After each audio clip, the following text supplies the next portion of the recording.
اعوذ باللہ من الشیطان الرجیم بسم اللہ الرحمن الرحیم۔ کچھ باتیں استغنا کے بارے میں۔ استغنا کیا ہے، اس کو جاننے سے پہلے میں اقبال کا ایک مصرع آپ کو سنانا چاہتا ہوں۔ اقبال نے کہا ہے، زرہ کوئی اگر محفوظ رکھتی ہے تو استغنا، یعنی ہماری ذات کی حفاظت اگر کسی چیز سے ہو سکتی ہے تو وہ استغنا ہے۔ استغنا کیا ہے؟ استغنا یہ ہے کہ ہم اپنے اندر پیدا ہونے والی ہوس، پیدا ہونے والی تمنا، پیدا ہونے والی خواہشوں کو روک لیں۔ روکنے کا عمل جو ہے وہ کس طرح کامیابی سے ہو سکتا ہے؟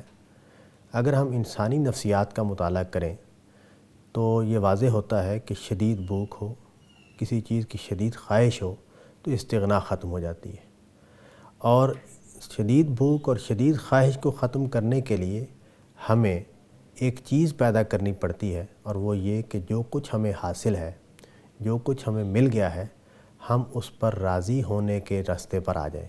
اگر ہم اس پر راضی نہیں ہوں گے تو بے شک ہم نے کھانا کھایا ہوا ہو، ہماری اشتہا ختم نہیں ہوتی، بے شک ہمیں مال و متاع حاصل ہو لیکن ہماری ہوس ختم نہیں ہوتی۔ تو استغنا یہ ہے کہ ہم اپنے آپ میں مطمئن رہیں، ہمیں جو کچھ خدا کی طرف سے حاصل ہے اس کو پا کر راضی ہو جائیں، اور اس سے زیادہ کی تمنا ہمارے دل میں نہ رہے۔ اچھا، زیادہ کی تمنا اگر نہ رہے تو پھر بھی استغنا مکمل نہیں ہوتا، کیونکہ استغنا یہ ہے کہ ہم اپنے تمناؤں سے بھی اوپر اٹھ گئے ہیں، ہم اپنی خواہشوں سے بھی اوپر اٹھ گئے ہیں، اور جو کچھ دوسروں کو حاصل ہے، جو کچھ دوسروں کے پاس ہے، جس سے لوگ خوش ہو رہے ہیں، جس کو لوگ پا کے جی رہے ہیں، یا جس کو پانے کے لیے لوگ دوڑ لگا رہے ہیں، ہم اس دوڑ میں شامل بھی نہ ہوں۔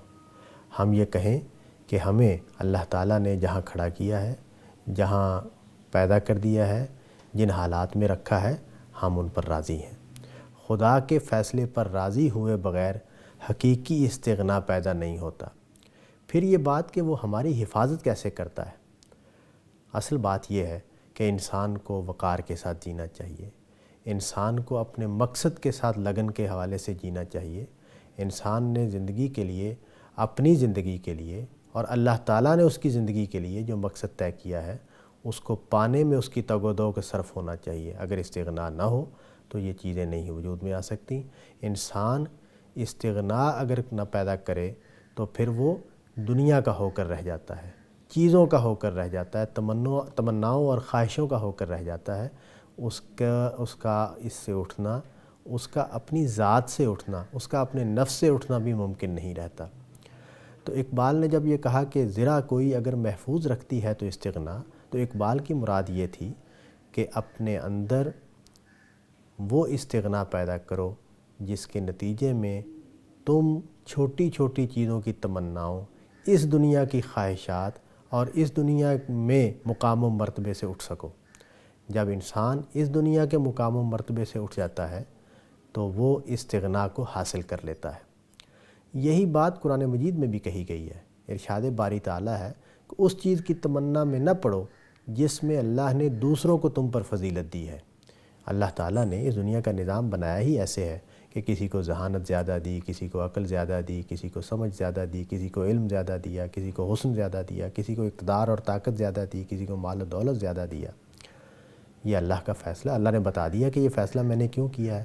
اللہ تعالیٰ کہتے ہیں کہ میں تمہیں آزما رہا ہوں، پہلی بات، اور دوسری بات یہ کہتے ہیں کہ اگر سب کے حالات یکساں ہو جاتے، سب کو ایک جیسا رکھا جاتا تو یہ دنیا کا نظام نہیں چل سکتا تھا، انسان ایک دوسرے کے کام نہیں آ سکتے تھے، انسان ایک دوسرے سے فائدہ نہیں اٹھا سکتے تھے۔ تو اس دنیا کے نظام کو چلانے کے لیے اور انسان کو آزمانے کے لیے اللہ تعالیٰ نے یہ فرق مراتب رکھا ہے۔ اس فرق مراتب کو مان لینا، اس کے مطابق جینا اور خدا کے فیصلے پر راضی کرنا ہمیں حقیقی استغنا عطا کرتا ہے۔ اور یہ استغنا جب حاصل ہو جاتا ہے تو پھر ہم چھوٹی حرکتیں، چھوٹی باتیں، چھوٹی باتوں پر ناراضگی، بے حوصلہ ہونا، دوسروں کے پیچھے پڑ جانا، دوسروں کی بدخواہی کرنا، دوسروں کو نقصان پہنچانے کی سوچ میں مبتلا ہونا، چغلی کرنا، غیبت کرنا، حسد کرنا، ان ساری چیزوں سے اٹھ جاتے ہیں۔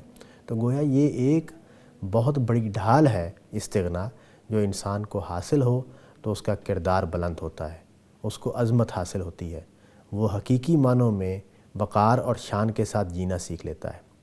یہاں یہ غلط فہمی نہیں ہونی چاہیے کہ ہم جد و جہد بھی نہ کریں، نہیں، جو چیزیں محنت سے، کوشش سے حاصل کی جاتی ہیں ان کو حاصل کیا جائے گا۔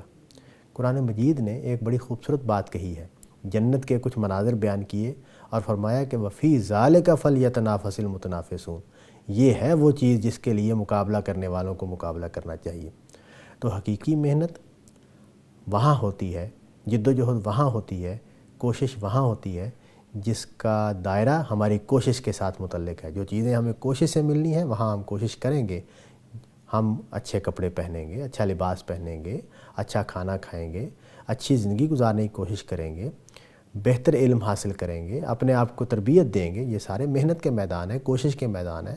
آخرت کو پانے کے لیے بھی محنت اور کوشش کرنی پڑتی ہے، لیکن جب ہم تمناؤں اور خواہشوں کے اسیر ہو کر رہ جاتے ہیں تو ہم استغنا کی دولت سے محروم ہو جاتے ہیں۔ اللہ تعالیٰ سے دعا ہے کہ وہ ہمیں استغنا کی دولت عطا فرمائے، ہم واقعی خدا کے فیصلوں اور خدا کے دیے پر راضی ہو کر صرف آخرت کے لیے جینے والے بن جائیں۔